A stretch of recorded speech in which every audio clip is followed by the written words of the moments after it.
ஒரு அழகான காட்டில் ஒரு சிறிய எறும்பு ஆற்றங்கரையில் உணவு தேடி நடந்து கொண்டிருந்தது.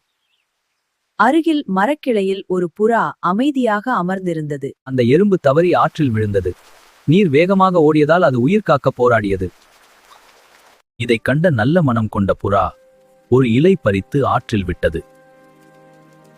எறும்பு அந்த இலைக்கு மேல் ஏறி மெதுவாக கரை சேர்ந்தது. அது புறாவை பார்த்து நன்றி என்று சொல்லியது. ஒரு நாள் ஒரு வேட்டைக்காரன் வில் மற்றும் அம்புடன் காட்டிற்குள் ஏதாவது பறவைகள் கிடைக்குமா என்று தேடிக் கொண்டிருந்தான். அந்த வேட்டைக்காரன் அந்த புறாவை பார்த்து வில் மற்றும் அம்பை எடுத்தான்.